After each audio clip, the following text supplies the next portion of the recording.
पल्लवी पटेल हमारे साथ हैं। पल्लवी जी, समाजवादी पार्टी के बहुत सारे ऐसे विधायक हैं क्रॉस वोटिंग करने के लिए तैयार हैं और वो भाजपा के संपर्क में हैं, और कई ऐसे हैं जो कांग्रेस के संपर्क में हैं। नहीं, मुझे इस बारे में कोई जानकारी नहीं है, सॉरी।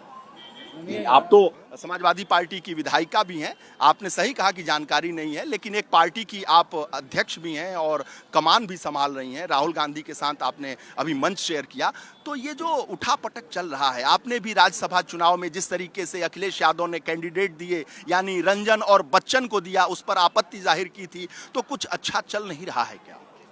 आज भारत जोड़ो यात्रा की बात कर लेते हैं। भारत जोड़ो यात्रा के साथ साथ हम लोग एक राजनीतिक चैनल भी चलाते हैं, हम न्यूज़ चैनल हैं और आप एक राजनीतिक पार्टी की मुखिया हैं, तो ऐसे में भारत जोड़ो भी राजनीतिक मंच है, साथ ही साथ जो राजनीतिक सियासत में उठापटक चल रहा है, आपकी पार्टी में चल रहा है, वो भी तो सवाल बनता है। नहीं, मुझे ऐसा नहीं लगता कि कोई उठापटक चल रहा है। हर किसी को छूट है अपनी बात कहने का, और हमने अपनी बात कही। उठापटक जैसा कुछ भी नहीं है। समाजवादी पार्टी के एमएलसी स्वामी प्रसाद मौर्य राष्ट्रीय महासचिव के पद से इस्तीफा देते हैं।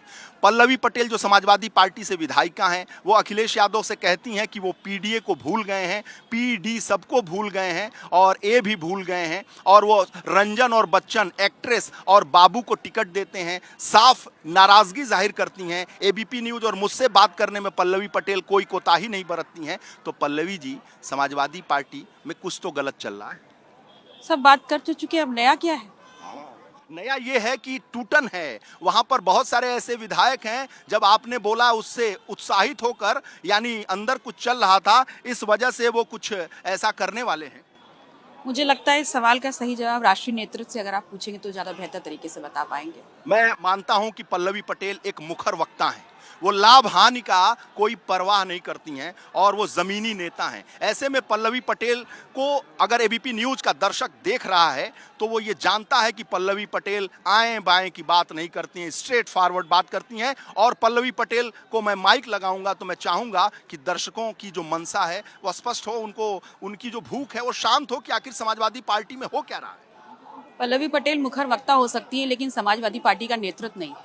विधायक तो हैं, बिल्कुल गठबंधन की विधायक हूँ, और वहाँ पर क्या चल रहा है उसका सही विश्लेषण करके, सही आंकलन करके अगर कोई जवाब दे सकता है आपके प्रश्नों का, तो मुझे लगता है राष्ट्रीय नेतृत्व दे अगर सकता है। पीडीए जो जिसका नारा अखिलेश यादव लगातार लगाते हैं, पीडीए पीडीए पीडीए पीडीए राज करेगा, हाँ राम राज नहीं पीडीए का राज होगा, तो ऐसे में पल्लवी पटेल सपा की विधायक हैं, तो उन्होंने आपत्ति तो जाहिर की थी। अगर सब कुछ सही होता तो 3 दिन पहले प्रेस कॉन्फ्रेंस करने की जरूरत होती नहीं।